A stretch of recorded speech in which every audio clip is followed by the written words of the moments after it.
Në Sarandë u zhvillua mbledhja e Komitetit Rajonal të Turizmit për sezonin turistik 2026, me pjesëmarrjen e institucioneve vendore dhe qendrore, strukturave ligjzbatuese dhe aktorëve të sektorit të turizmit. Në fjalën e saj, prefektja e qarkut të Vlorës, Evisa Lushi, vlerësoi sezonin turistik 2025 si një vit me rritje të ndjeshme të fluksit të turistëve dhe aktivitetit ekonomik, duke vlerësuar se Saranda dhe jugu i vendit mbeten ndër destinacionet më të rëndësishme turistike në Shqipëri dhe rajon. Njëkohësisht ajo ngriti shqetësimet për problematikat që shoqërojnë sezonin veror, si trafiku i rënduar, mungesa e parkimeve, menaxhimi i mbetjeve, zhurmat, zaptimi i hapësirave publike dhe informaliteti në aktivitete turistike. Prefektja theksoi se nuk mund të ketë një turizëm cilësor pa standarde, disiplinë urbane dhe përgjegjësi institucionale, ndërsa kërkoi angazhim më të madh nga të gjitha strukturat për garantimin e rendit, sigurisë dhe funksionalitetit gjatë sezonit turistik. Gjatë mbledhjes në të cilën mori pjesë edhe zëvendës ministri i Brendshëm Xhemal Çefalia, u theksua gjithashtu rëndësia e formalizimit të aktivitetit turistik, mbrojtjes së mjedisit, përmirësimit të shërbimeve dhe koordinimin ndërinstitucional për përballimin e sfidave të sezonit 2026. Prefektja deklaroi se do të kërkohet përgjegjësi konkrete nga çdo institucion për përmbushjen e detyrave ligjore, me qëllim garantimin e një sezoni turistik të sigurt, të pastër dhe dinjitos për qytetarët dhe turistët.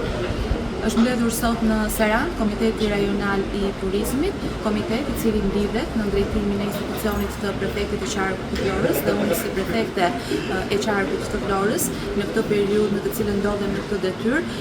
kam zgjedhur që Komiteti Rajonal të Turizmit për të treja bashkitë turistike në qarkun e Vlorës t'i organizojnë pikërisht në këto bashki. Dhe sot ka qenë rada e bashkisë së Sarandës. Të gjithë së bashku sa jemi mbledhur këtu sot, kemi diskutuar rreth atyre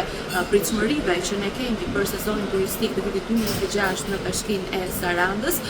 ashtu sikur se sezoni i vitit 2025 ishte një sezon i suksesshëm, por sigurisht pati edhe problematika. Sot ne kemi diskutuar, kemi folur lidhur me këto problematika për të gjetur zgjidhjet më të mira të mundshme për një sezon turistik sa më të mbar dhe patjetër për të siguruar një pritje sa më të mirë dhe të denjë, sikurse i ka hije Bashkia Sarandës, për të gjithë ata turistë të të zgjedhin, të vinë dhe të vizitojnë Bashkinë e Sarandës, por njëkohësisht edhe gjithë qarkun e Vlorës. Kush nuk do të jetë në lartësinë e detyrës, nuk mund të vazhdojë të qëndrojë në atë detyrë, ishte qëndrimi i prerë i prefektes Allushi, duke ju kujtuar drejtuesve të institucioneve se ne jemi në funksione publike dhe për të shërbyer qytetarëve dhe interesit publik, jo për ati personale dhe as për të shmangur përgjegjësinë.